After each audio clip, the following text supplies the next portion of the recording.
Today, Kaisa will facilitate together with me, who just arrived to the land from Finland, right? To volunteer for SATYAM, which is amazing. And actually, we are now joining, holding the Zoom from Jaffa, where we just arrived, where there is different organizations are having a 3-day hunger strike that they start today. So May is over there, joining them, connecting with them. We intend to join those 3 days with them. We are on hunger strike day 41 today. 41 days without food, in solidarity of the people of the Gaza. And I'll be sharing a little more after about Satyam and the hunger strike for those of you who are joining for the first time. But before that, and we have Adi today, Adi Argov, that will share about her activism and her work with us, which we are very honored to have you. Thank you for taking the time. Thank you. And yeah, before we start, Kaisa will just invite us to a 5 minutes of arriving short meditation to open our time together this evening. Thank you, Kaisa. Thank you, and welcome to everyone. Well, from my part. Yeah, I'd like to invite us to take a couple of breaths and land in the body. If it feels comfortable for you, you can close your eyes as well.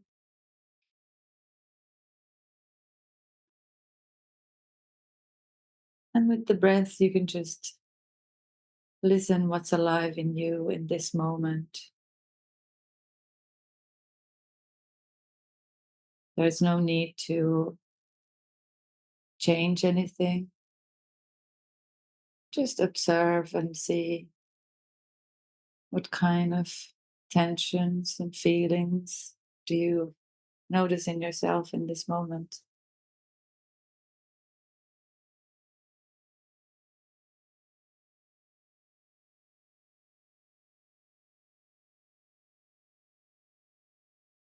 And while you're breathing, can you invite more softness into your body?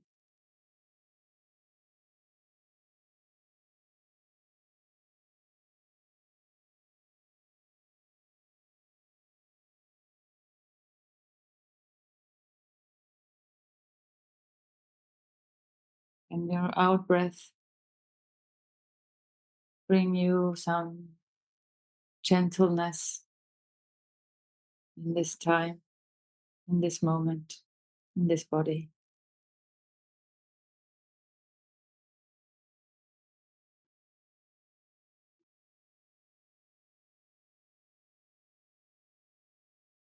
Maybe this softness also can connect you to your inner child.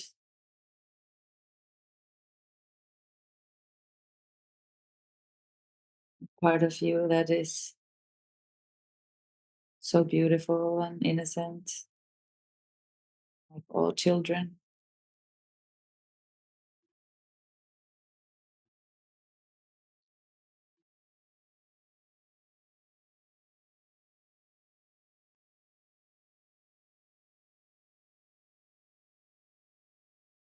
Can you bring gentleness to this part of you that also maybe feels for the world, for other children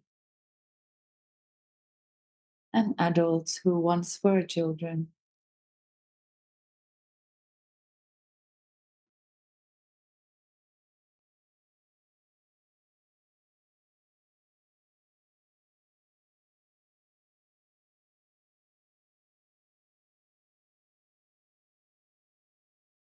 How is it to be in this body in this very moment?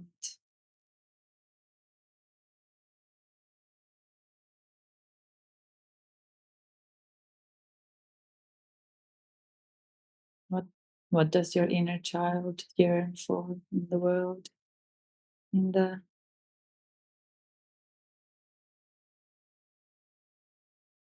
in these situations and in this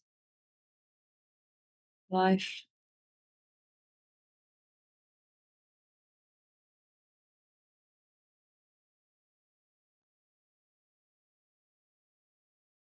And if it feels comfortable to you, this is an invitation, all of it. So whatever feels good to you, you can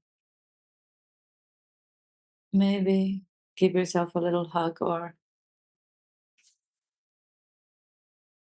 pat yourself a little bit to acknowledge the inner child that inside you that needs care to hold all this that we're holding.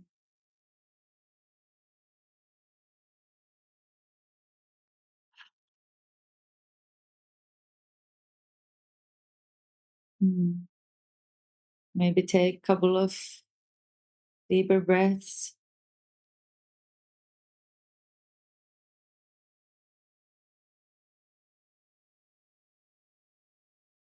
Can we invite our inner children into this space while we listen to Adi talk about her mission that involves children as well?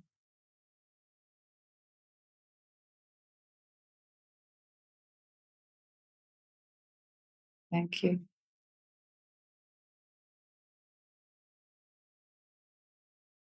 So, Adi, I welcome you to bring whatever you're bringing to us. Let me just, before that, share a few words about Satyam and the hunger strike for those who are new, if I may.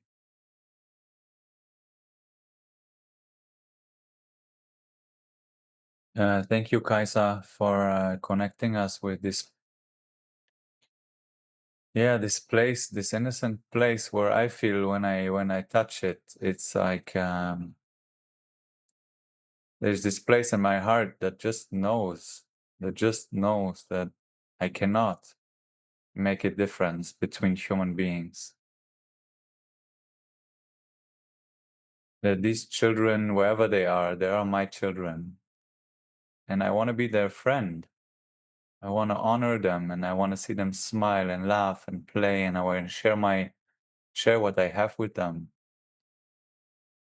And we in Satyam, we acknowledge that we have learned to be each other's enemies. It's not something we're born with. It is something we were taught. And these are images of enemies that come from trauma and that come from fear and that come from a lot of pain. And what we strongly believe in Satyam is that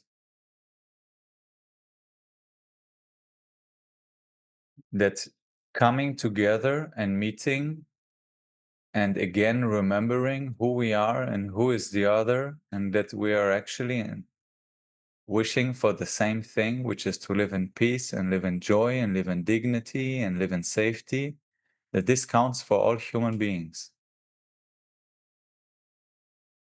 And Satyam, we opened it 1.5 years ago as an antidote to the increasing polarization here in the land. And we opened it specifically in the occupied territories of the West Bank because people there are even less likely to meet with people, Jewish people in Israel.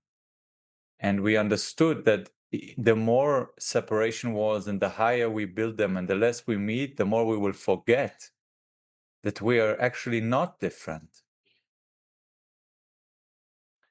And it is a continuation of a project called Ikumi that we held for 8 years near Jericho, also in the occupied territories in the West Bank, where we lived together, Israelis, Palestinians, internationals, and where we did so many workshops, so many seminars, so many activities together exactly for that, to remember who we are and to break down these fears that we deeply were taught to have from each other. And the experiences that we had that were painful and fearful, and meet the other as a human being and remember, no, we're actually the same. We might have different cultures and we can celebrate and learn and enjoy them if we can find a place of humanity that we share. And it is there, it is always available if we take a deeper look. So these 8 years have taught us that peace is possible. And there are so many people that are just longing for that. And we had people come to ECOMI that were going a violent journey for many years, maybe all of their life, and just felt like some kind of curiosity if something else is possible. And they found it. And the activism and the activists that grew from this soil was not an activism that is against, but that is for life. And that is what we stand for in SATYAM. We stand for all of life. We stand for the safety and dignity of all people here in the land. And we understand that we must stand with everyone who is experiencing injustice, whoever that is. And we cannot again fall in the pitfall of othering and separation in the activity that we do. So the base of all of it is deep compassion for each other, deep compassion for the trauma that we carry, and deep clarity, what is the life and the reality we want to build together. So we believe in joint activism. That's what we stand for, between Jewish, Israeli, and Palestinians, also on the West Bank. And we were even having, in our activities, we were having people from Gaza join. Just 10 years ago, we could. And it was so powerful and so healing. And now we cannot anymore for so many years because this separation is ongoing, and it's ongoing in the West Bank. Right now, the villages are being demolished for apparent military zone use, cultural heritage that is for centuries is being crushed, and people are being displaced. It's happening continuously in all of this land. So it's not only Gaza that is being flattened. It is not only Gaza that is being bombed and erased. It is a big agenda that right-wing politicians right now are pursuing in stronger and faster than ever before. But it's not something new. It is an ongoing oppression, an ongoing basically ethnic cleansing, how you want to call it, of uprooting the people who have lived here before in this land. And it's not the will of everyone, but it's those who right now have the power in politics that are able to pursue this. And we believe that no one is as strong as we are when we unite. And that's why we call together, and that's why we went on hunger strike, to say no more. Too many red lines have been crossed. We say no more. The suffering must end. And we are asking for the end of the bombing in Gaza, the end of the military operation in Gaza. We're asking for a complete ceasefire. We're asking to bring the hostages home that have been there too long. We're asking to bring food and aid into Gaza, because it is not lacking. It is sitting in the borders and it's not reaching the people. And we say this has to happen yesterday, a year ago, and tomorrow. And this is why we're on hunger strike. And we say until they eat, we don't. Because we cannot just sit on a table and eat our food while an hour from here, people starve to death. So it's our way to place ourselves in the deepest form of solidarity we can. And we call, and with this movement, we call everyone, global movement, to join and join this hunger strike, join leaving out even one meal a day or whatever you feel you can in your life, to feel what it means not to have something that you are used to. So, and we're asking for everyone to find their ways, because one of the big struggles is to feel powerless and we cannot do anything. And what we believe is each of us has something important to give. And that's why we're calling together these Zooms every day, that from wherever you are, you know you have a place, you have a community, that we believe we have to share the same values and we share the same vision, and we support each other to do what we can, whatever that is, in your community, to gather people, to speak up, to donate if you have money. We have ways that you can donate through SATYAM directly to trusted families that use the money to buy food for their community, that give the possibility for people that are wounded to get treatment.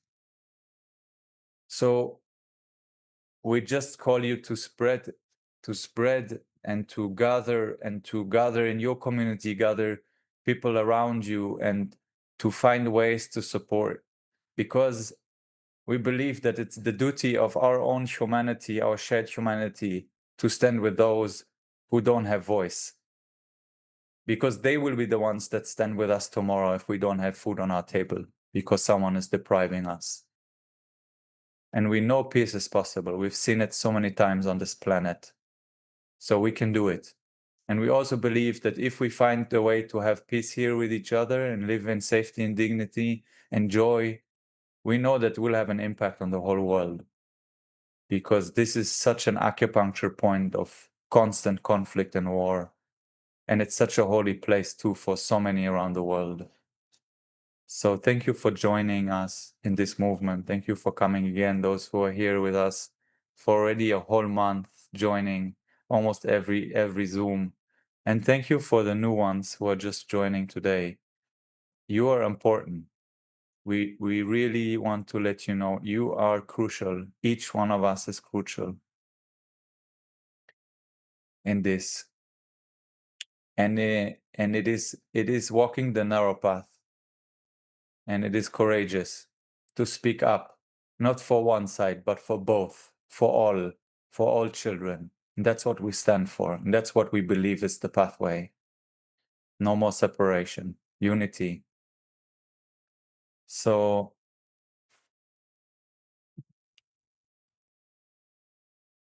thank you from the bottom of my heart. I really bow to each one of you, especially those who are not in the land here, to still care, to still look at what's happening. And this is also why these Zooms, why we have them. We bring the voices from Gaza because the news trying to not show us really the horror that is happening. And all of our governments around the world are complicit by sending weapons, by not holding Israel accountable. And this is a way that we must pressure those power holders to pressure Israel to say stop. And of course, this is a pathway of liberation. This is a pathway of a systemic violence that has been here for decades. But the first step is to end the suffering right now. And then we have to dismantle those systems that actually they're our enemies, not the people. Those systems, they're based on fear and trauma. And we, the people, we can build other systems. We can build connection. We can reach out. We can connect our hearts and remember who we are. And this is also why we're here, to remember, to support each other. So again, thank you so much. And thank you so much, Adi, for coming and joining and sharing about your mission and how you have found a way to bring your voice and your heart into action, actual action, to contribute and do something. And I hope it will be an inspiration for many of us to also find our own power. Wow, thank you. I'm feeling so vulnerable at the moment, and in case I will lose my words, bear with me because I am so touched by what you said. I want to start with a poem, a way to connect. That's my meditation, a way to connect in times of split to the experience of being a child in Gaza. But first, I want to quote about the background to that poem to have an echo chamber. Some parents in Gaza have resorted to writing their children names on their legs to help identify them should either they or the children be killed. October 22nd, 2023. And the poem is by Zaina Azam. She's an American Palestinian poet. And she wrote, "Write my name on my leg, Mama. Use the black permanent marker with the ink that doesn't bleed. If you get sweat, the one that doesn't melt if it's exposed to heat. Write my name on my leg, Mama. Make the lines thick and clear. Add your special flourishes so I can take comfort in seeing my mama's handwriting when I go to sleep. Write my name on my leg, Mama, and on the legs of my sisters and brothers. This way we will belong together. This way we will be known as your children. Write my name on my leg, Mama, and please write your name and Baba's name on your legs too, so we will be remembered as a family. Write my name on my leg, Mama. Don't add any numbers, like when I was born or the address of your home, of our home. I don't want the world to list me as a number. I have a name and I'm not a number. Write my name on my leg, Mama. When the bomb hits our house, when the walls crush our skulls and bones, our legs will tell our story, how there was nowhere for us to run.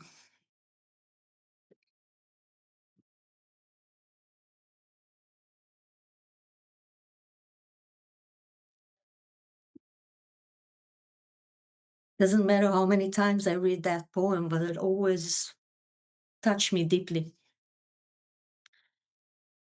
And actually touched the very essence of my work, to remember those that are lost.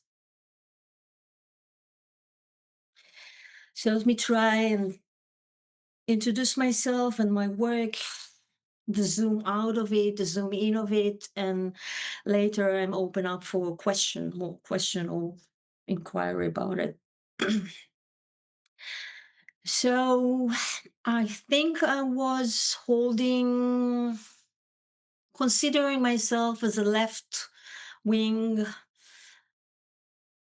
activist since I was teenager, but was not very active. I thought that once in a year going to a demo, it is enough. Well, it wasn't. 11 years ago, I met a soul friend. We were meant to meet. She's a Palestinian. Her parents were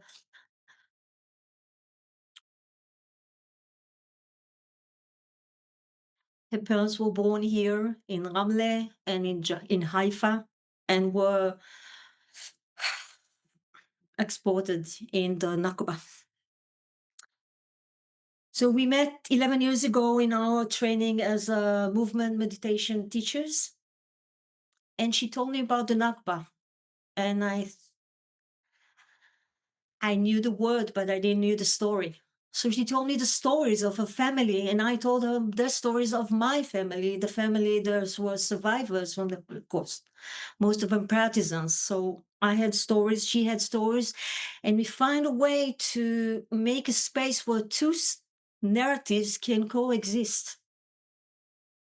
And that was my first milestone in my journey.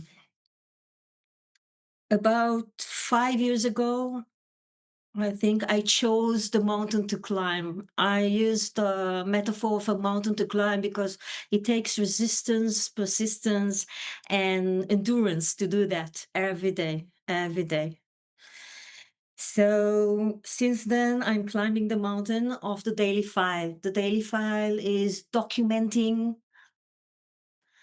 the horrendous reality, the daily reality in the West Bank and since October 7, Gaza, in terms of Within the West Bank, it's demolishes or settlers attacks or army incursions or all kind of horrendous realities. In Gaza, it's numbers and very dry, down to earth count of what is going on every day. Every day. It takes me about 3 to 4 hours to document it, accompanied with videos and pictures. The daily file has two perspectives. The zoom out is about documenting the reality and getting a lot of numeric data about what's going on, and I will read some of the numeric data, which is very important to be in touch with the magnitude of what is going on. It's not a one thing, one day occasion. It's a systematic, I call it genocide. It's a systematic ethnic cleansing of people. Most of them are, we call it not involved, but innocent. The zoom in, because I feel, as you say, David, that when you meet each other's story, that's the gate. Now I remember that my grandma, God bless her, she lost all her family in the Holocaust, and she kept telling me that her generation cannot forgive and cannot really be in touch with German people. But my generation must and should find a way, a bridge to cross. So I hope my grandchildren will find a way, a bridge to cross towards Palestinians. I hope. And Palestinians' grandchildren can do that. So the zoom in is the forcibly involved, which is a kind of teasing to the term the army says uninvolved. But as I say, they are forcibly involved. Nobody asked them to be involved. And there are the names and pictures of children of all nations affected and slaughtered by these atrocities from Iran, from Lebanon, from the West Bank, from Israel, from most of them from Gaza. Each one has a name, each one has only 10% of them has a picture. So we try to find pictures from all kinds of memorial sites and to give them, to light a candle and be remembered. And I always write the name and I say they were here, and they are not at the moment, but they were here.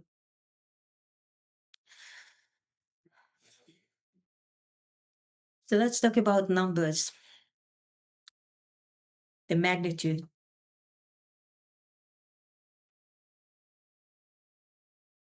So I try to find the data that is the most updated. So up to today, 59,821 people slaughtered. Those are only that were slaughtered through direct military action. Not those that were starved to death, not those that died because of some kind of medical neglection, because there's no medical options there. Only those that killed directly. Doesn't include 9,000. what? What can you say the number again? 59,821 people. It doesn't include 11,000 people that are missing, most of them buried under the rubbles. 144,851 people injured. only in Gaza. Out of those numbers, 17,921 children, identified children. Many children are not identified.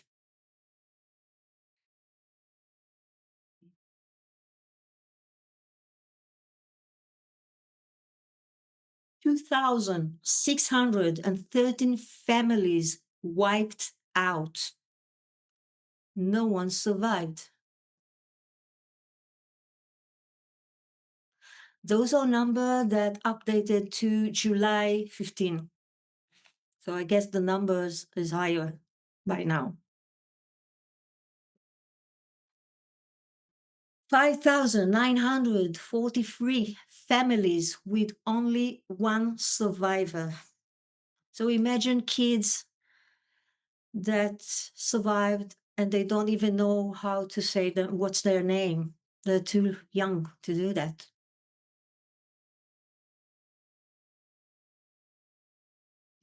42,301 orphans that lost at least one parent. Out of them, 2,236 children lost both parents. Imagine.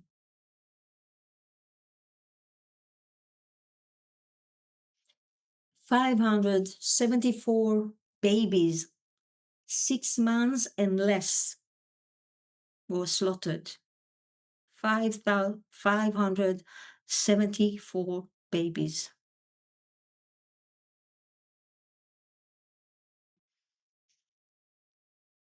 Now we stop by that. I want to address the starvation numbers that are updated for today. 133 people starved to death. Out of them, 87 children starved to death in the 2025 year.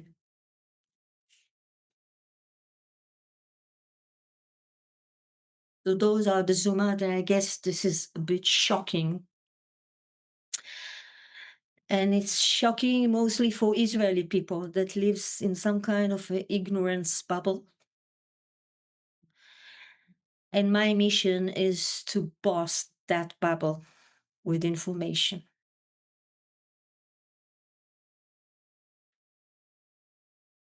But I deeply know that my mission is is a generational mission. It won't happen. I cannot. I don't know what the impact.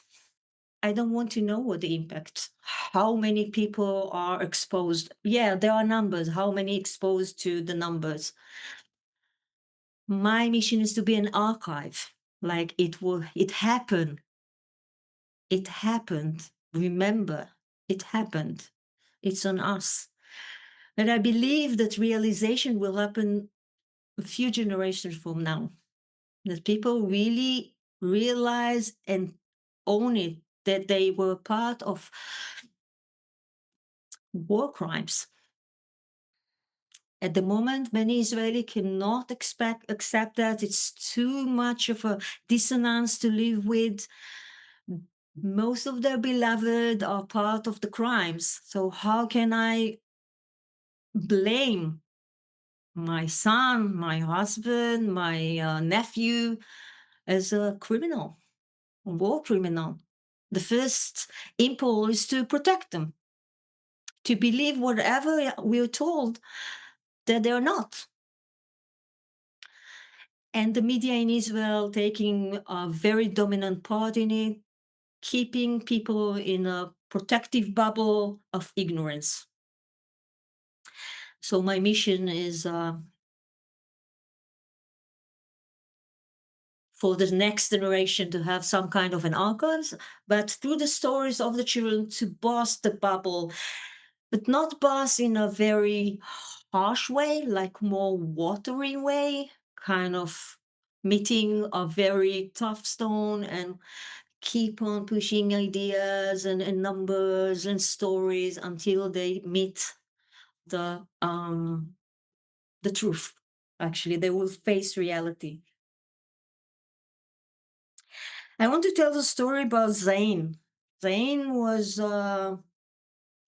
one of the first children that I recorded, and Zain Arouk. He was 12 years old. He was interviewed in April 2024 after he managed to grab a food package dropped from air. He was very happy. He was smiling. I can send you the picture so you can spread the picture of this of Zain. He was smiling, say, "I You won. I can got it." you can also, if you want, if you have it, you can post it in the chat, and then we can see while we listen to you. I don't have it here. I have it Ah, on my okay. mobile one. Okay. So you can send to me later, and I will share. I will send you the video even when he is speaking. So he was very happy that he grabbed the package and he said, kind of matter of fact, I was almost killed. I was almost crushed by people when I tried to grab the package. Few days later, he was killed by a package dropped from air, crushing him. His eyes were very vital, fiery eyes. He was and is not anymore. So he was one of the first children that I say, I'm going to tell his story. I'm going to tell his story. He will be known. He will not be forgotten. So you can look at his story now on our website. I will let you know more later about it. Um, so what happened after I started doing the daily file? It started as a WhatsApp group, sending all kind of information, news. The first reaction was, "Oh, it's too much. It's too much." And it started from the West Bank 5 years ago, 4.5 years ago. It's too much. Why you bother? Blah blah blah. But then we made some kind of a WhatsApp for the daily file, so people had to choose. That brings me to the next metaphor of a door. I'm a door, but people has to choose to opt to go through the door and face reality. They can stay out, but they have to choose. So the WhatsApp group, they have to get into the WhatsApp group and face reality. First of the West Bank. On October 7, I was preparing for a class. I'm teaching 5 rhythm, which is a dancing meditation practice. And then the news hit me. I felt it was a fake. But then I remember I had two friends in Beirut, and I tried to reach them, and they say, "We can't talk to you. It's terrible. It's terrible." Those friends lost many of their family members, and one of the children was kidnapped. She was released in the November exchange.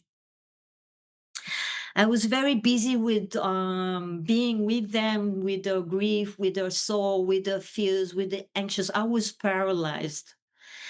But there was no moment that I was confused and blaming the Palestinians for what happened as a whole, the Palestinians as a whole. I was blaming the army, I was blaming the leaders of both sides, but not the people. It took me about 2 weeks to reignite the daily file and start digging into and learning about Gaza because I ignored Gaza until then. Learning the geography, learning the places, learning the language, learning the sources that I can quote. Which one is reliable? Who can I trust? And then we launched the Gaza, the daily events in Gaza, and there is no way back. Every day, how many people injured, how many people killed, where, when, what, um, and names of children that are killed, names and pictures if we have.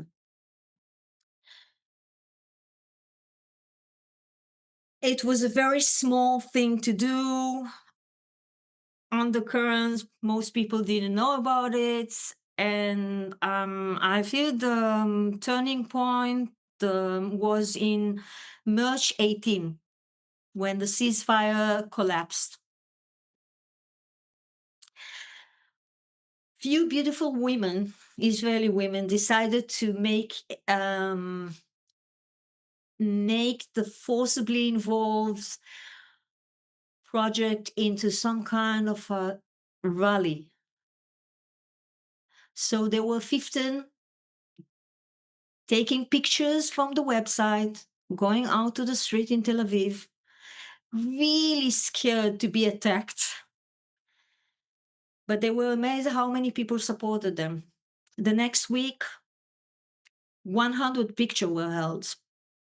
And then that week after, 300. And last Saturday, we were more than 1,000 people in Tel Aviv, holding in complete silence picture of people, of children that were slaughtered in Gaza since March 18. That made a real difference. People started asking about the children, where, what, how many, what are the sources. And then they came through to and met the Daily File and met me in a way. On a parallel reality, I am very active on the social media. I kept posting every day pictures. There is this hashtag forcibly involved, and the names and the pictures. I don't have any mercy on people. I don't have any.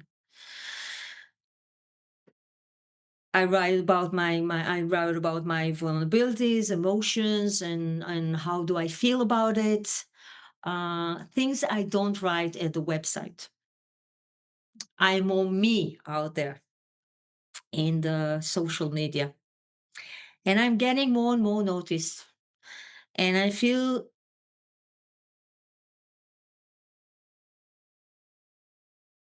that I am an example for a person. I was hopeless. But I remember what active hope is. And it is about setting intention and having every day a step towards this intention. And that's what I'm really doing. And I'm an example. I'm not a journalist. I'm a mother. I'm a grandmother. I'm a citizen. I'm a human being. I think everybody can do something. That's what I chose to do. To be the storyteller, bear witness of what is going on. But everybody can pick something and do, but be persistent, be water. Every day, do that. My mission is to raise awareness, but missions can be else. To make great deeds, better deeds, love, and pass it forward. You can do many things. That's the way I chose to do that. That's about it. If you have any questions, I am here to answer.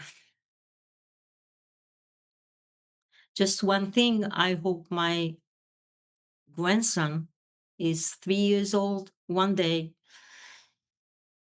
he will ask me, what have you done during what happened? And I have a story to tell him.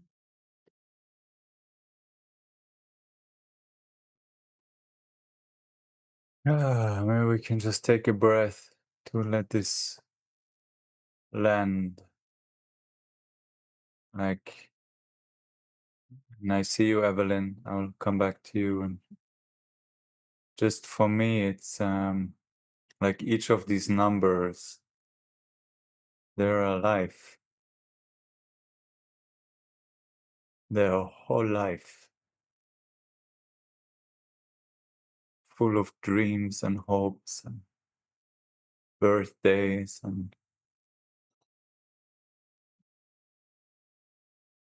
friendships.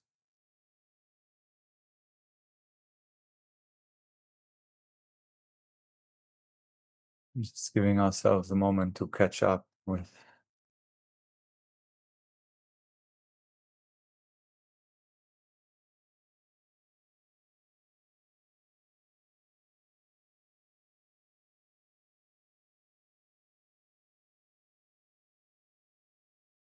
how to even hold that in our hearts and our bodies, how to even hold all this information, to even be with it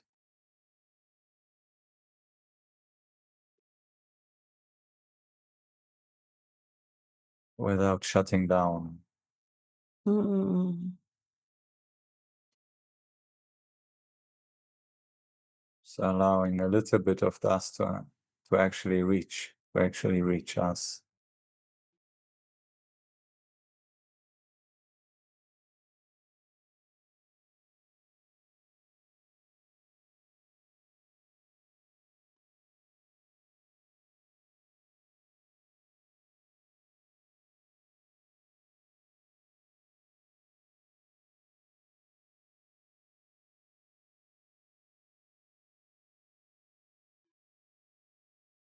Yeah, just want to presence the preciousness of community, of sharing these numbers, not sitting alone in a computer, but actually sharing them into a space of more hearts, more bodies that allow to meet them together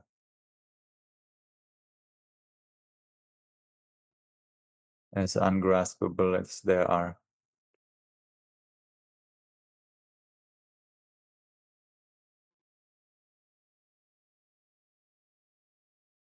And and also the acknowledgement that this is not the distant past. This is not over. This is happening.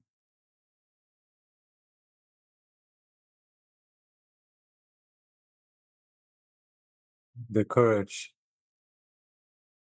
that it takes to the soul to turn towards what is happening in this moment.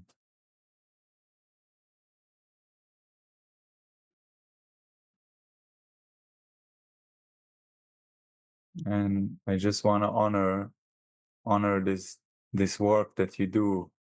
Choose to look, to be with the eyes of this child,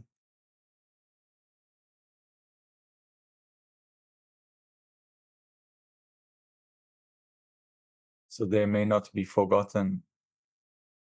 They be recognized even just for a moment of passing.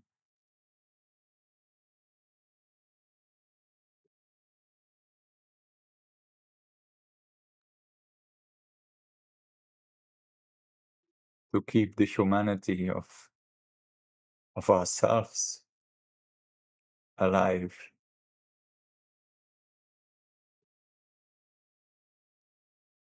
I just really want to deeply, deeply honor your commitment to make visible this which so many forces want to make invisible.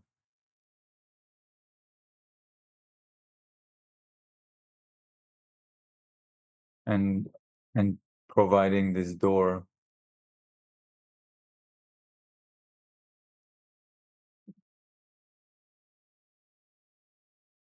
for us not to be able to say we didn't know. We know. We can know if we want.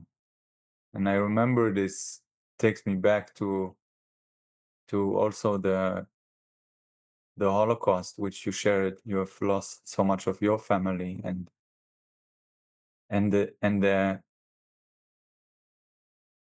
and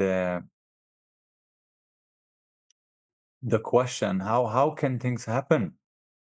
And then And then the answer is, we didn't know. But no, it's also not true. We can know if we want. And it's also a responsibility to know.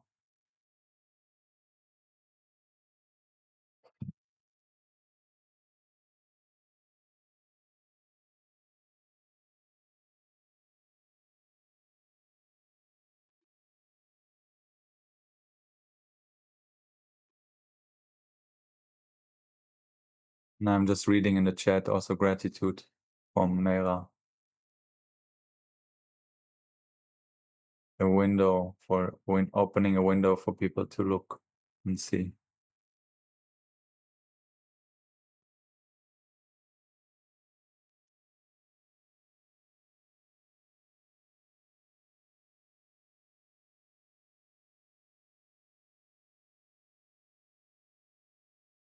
And yeah, just saw that there was a hand. So I'm just pausing and feeling so deeply and do not want to be a bystander. Adi, what I wanted to ask you was, I was just having a phone call with an older couple, friends in Israel, and the woman, who's such a dear woman, she said, "Evelyn, there's no starvation." I mean, I'm like, I respect everybody's point of view, like, I'm not out to convince anybody, but it's so stark. And the the reality versus what people are saying, or a lack of concern. I don't want to judge someone.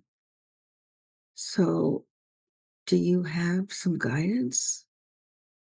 I'm not talking about reaching, but engage in conversation with people like that. And most people I know are right wing. Most of the people that I come in contact with. So just engage in conversation, just in a way that you're just having deep reflection together. And what are your thoughts? That's a really good point. I've learned the hard way to protect myself from those. Not because I condemn them. I condemn them, but I am more and more thinking that they are not ready. Mm-hmm. And I'm speaking to those that are ready. Mm. They will face reality eventually. Reality will be brought into daylight. There is no other way. But I choose to whom I speak. So to those who are willing to listen, if I detect any kind of resistance or denial, very thick denial, I just respect the denial at the moment and respect myself, my energy. So I avoid talking with those, and I actually avoid many gatherings these days, big family gatherings, friends gatherings, because I cannot cope with my broken heart to meet people that I love that normalize it. So I have to respect my heart. That's why I avoid. It's hard to avoid my daughter. I love her so much, so deeply. So um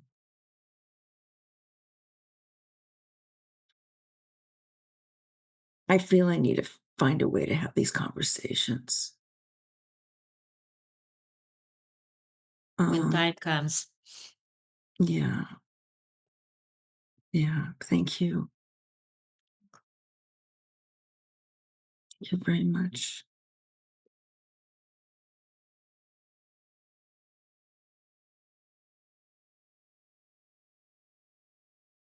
Yeah, I just want to honor before we hear again. I just want to honor you in this struggle, and I don't know. I believe most likely many of us who are here right now have met the pain of close ones around us not being ready or willing to acknowledge certain things that we feel are so crucial to need to be acknowledged as humans right now in this time. And just how easy it can feel so lonely and so separating and so painful if we don't share, if we cannot share reality. And I just want to honor this pain and this helplessness that we meet, and how to be with it, where to choose to fight, to try to bring, and where to choose to also accept and let someone else have their own pace, and then hold what is happening between us and the relationship, to hold in different truths. So yeah, just wanting to honor you, bring that voice even in the most intimate relationships with your daughter, how to bridge reality. Thank you. So Regina, and then after Elio.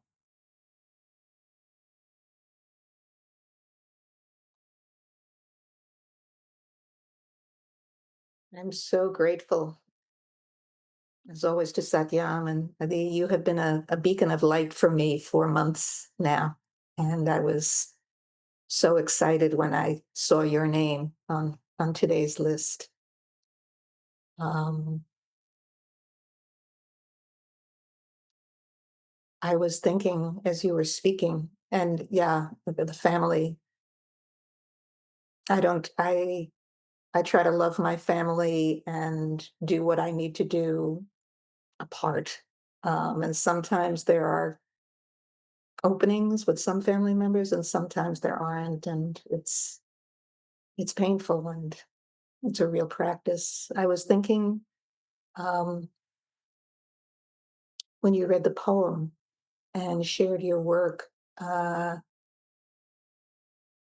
about the Oyneg Shabbos Brigade in the Warsaw Ghetto. I don't know if you have heard of it, but these were activists who came together to create a legacy for those who would come after them in the same way that you are doing now. Um, and we also ran soup kitchens, and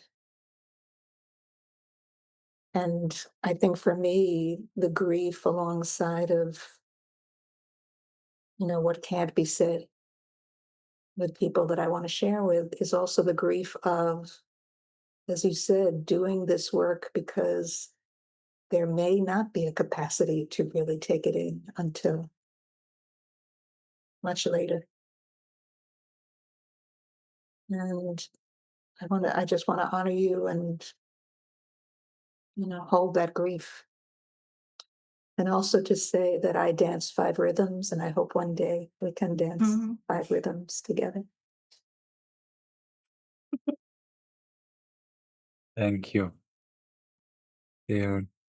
Yeah, let's hear I, Elio, and let's I then. just want to say something about it, which is kind of that's what came up to my mind when I listened to you, Gina. Is that in this challenging time, I was forced into really be precise to what is valuable to me, to choose to say yes to what is available to say to me, and then from there to say no to what I resist. And it's painful, but I grew, my consciousness grew.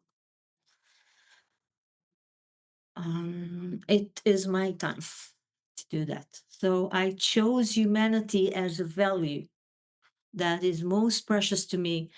And I had to choose my family as a value and not bring my ideas to my family gathering, but to honor the space as well.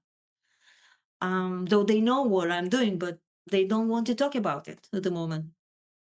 So they're a bit conflicted, both values, but they coexist in me. They are very important to me.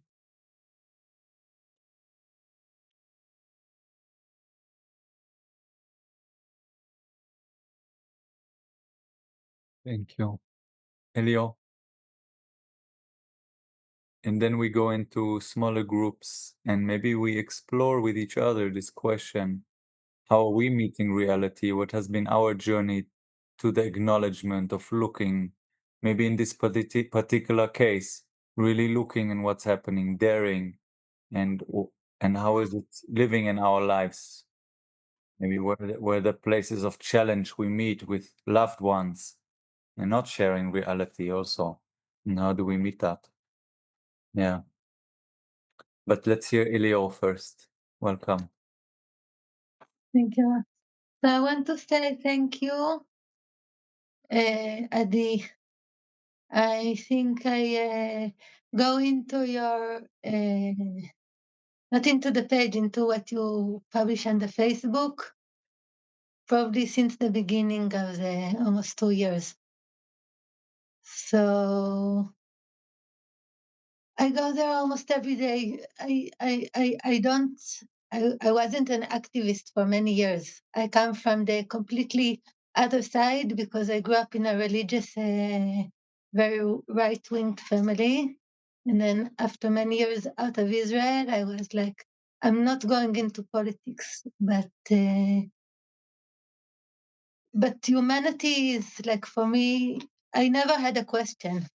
So for me, it was very clear since the 7th of October also that what the way Israel is choosing to react is terrible.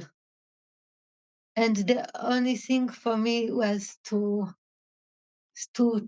try and find a way to voice it out and to say it in my not very big media, but in the Facebook. And it's so meaningful for me to see the pictures and to read the stories and to get the names, it's really the opposite of the dehumanizing people, to turn them into numbers, then to turn them back into people. And it makes it so clear to me. Also, later on, I spoke with people from Gaza, so I hear personal stories, but like when people say it's not true, it's not real, it's not happening, then I can really say, I know people, and I know people that know people, and I know it's true. And this is what is happening. So, and I see how it's growing and how it's spreading and how so many people and so many close friends of mine that in the beginning they said they weren't willing to hear. Now there are more people that are willing to hear. So yeah, it is like water, very, very slowly. It also gives me inspiration when you say I'm holding it for the next generations, because it's so devastating to think that it's happening now and we can't stop it. But yeah, we also need perspective. Like it will take the time it will take, and we can do only what we can do. And thank you so much for what you are doing. Like, I really bow down to you. Thank you so much for your voice and what you do and what you think you can do. And I think it's a lot. If each one of us does our part, we can do a lot. And I also want to just share that what you say, like this, like I know someone actually, and this is why we try also to bring people from directly from Gaza. And tomorrow, again, someone from Gaza will join us and will speak directly. So I just want to share that for me, this is so important to listen, not to some media, some people talking about something and argue, is it true, is it not? But to really be as close as we can to what is happening, that we don't have to entertain the doubts that might be coming from who's trying to bring what media, da, da, da. No, we speak to people and we know. So yes, thank you for also that direct connection that you offer, Adi. So I would really love to invite you to a small group, and in this small group to share just with each other, to give each other the space. You will have about 12 minutes, and each one to have 3 minutes to just to share, or 4 minutes to just 4 minutes just to share, where does it touch me to meet this. Maybe it's the first time you meet these numbers, maybe not. How do you meet that? How do you make a space for that in your own body, in your own heart? And maybe also the question of how is it for you to speak your truth in your environment, and what is the struggle you meet there? Or maybe what was your journey of opening your eyes? Maybe there was also ignorance or places that didn't want to see because it was too hard. And yeah, just giving each other the space to share and holding each other with love. Yes, welcome back. I hope you had a meaningful time together in your small groups. I see nodding. That's good. Yes. So yeah, just inviting maybe another one or two voices before we close together. An essence, maybe just 1 minute maximum, just to share, bring back something you found meaningful for yourself of today's session or in the small group. I just want to say thank you also to Adi, who I found a few months ago, and you give me a lot of inspiration. And just to say also, the small breakout rooms are so meaningful. They're really, really supportive and really very real and very felt, and really nice to feel less alone, whether it's with other people who live in Israel or people from outside. Thank you. Thank you, Ruti. I also want to thank very much Adi for her project. Um, and I thank Lior very much. I was lucky this time to have only Lior and me in the room, and we both speak Hebrew, so it was more fluent. So thank you very much to all of you.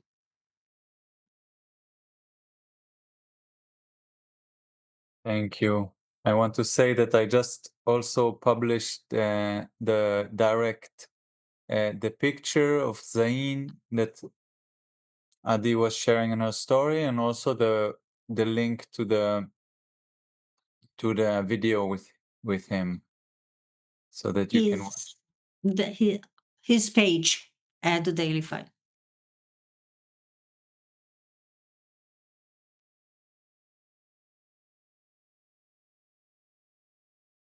Is there a last voice before we close? Malcha and I Malcha. want to thank Kesa for your beautiful meditation at the beginning and the invitation to nurture our inner child, and wanted to share what my inner child started doing, which was she was screaming no, just from this very pure place. No, no, no. And when I was a child, when I would scream, people would quiet me. But in this vision of her saying no to any more killing, no to sending children to war, and no to killing children, and other people were joining her, also yelling no, no, no. And we were building this movement of no, this must stop. That's beautiful. That's really beautiful.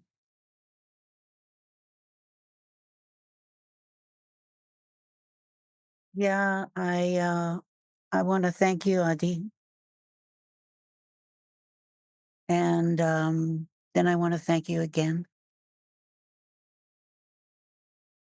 And I'm wondering if it's possible to get the poem that you first shared with us or know where we could find it. I can send it to yeah, I will. Then I'll thank you a third I time. can do that now. Yes. Thank you. Thank you for your courage and your perseverance. You would send it to the chat, you said? I will send it to you and you will post it on Okay. the chat. So, I would like to ask, is it okay if we share that poem on our own social media? Just tag the poet, Zaina Azam. Yeah, it's the name of there. Let it be known. yes.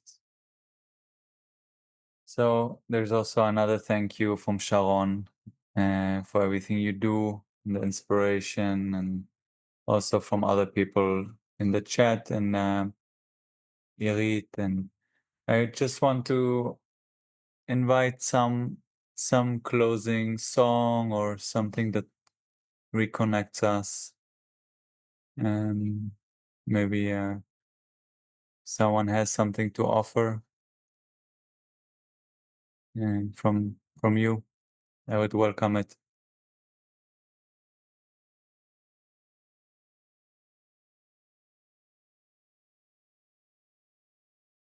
I Yeah. have a Peggy. quote. Oh, sorry. Yeah, Sharon. There was also Regina, but maybe you want to go, Sharon. Yes. Come. Thanks. I just have a brief quote by James Lifton that comes to mind. He's someone who studied the horrors of Hiroshima. And he famously said that in order to cross the abyss, you have to come close to it and look deep down in order to get across it. Yeah.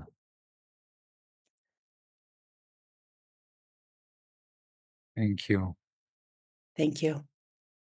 Thank you, Sharon.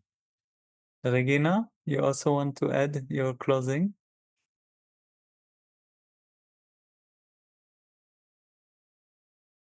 This is one of the songs I sometimes sing at midnight. Some of you know that I've been coordinating a remote vigil for most of the time since October 7th. And this is my adaptation of a song that the Palestinian Chilean pop singer Eliana recorded not long after October 7th. So I will try to do it justice. I rendered it mostly in English. Khalas, enough of words, what else can I say? Khalas, tears have stopped, heartbreak remains. From far away, I pray for you, sending peace on an olive branch, la sense tu. From far away, I pray for you, sending peace on an olive branch, la sense tu.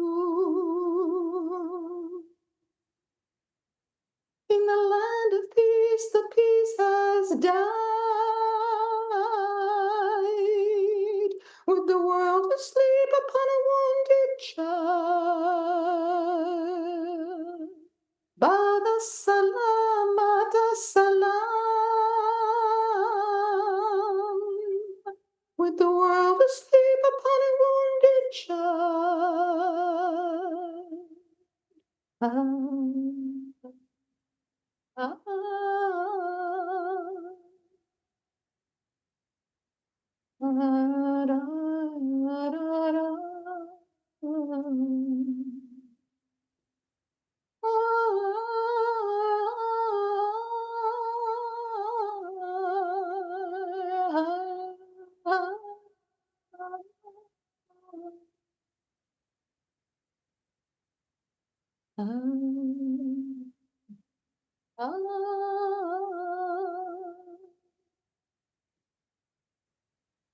Thank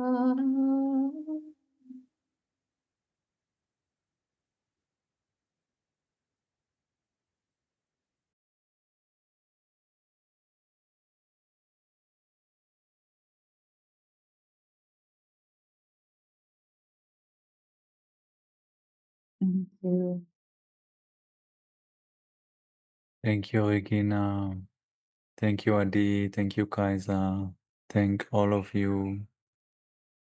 Thank you so much for joining, for being here with your heart.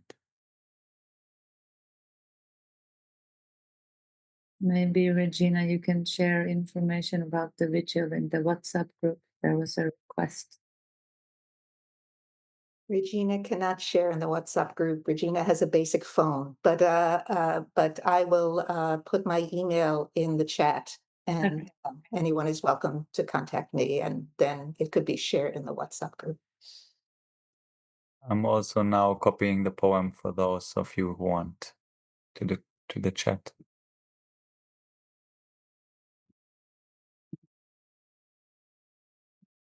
Thank you, and I want to wish your inner children a beautiful evening or day, whatever time it is where you are, and lots of gentleness and care to cry and to say no and to have joy.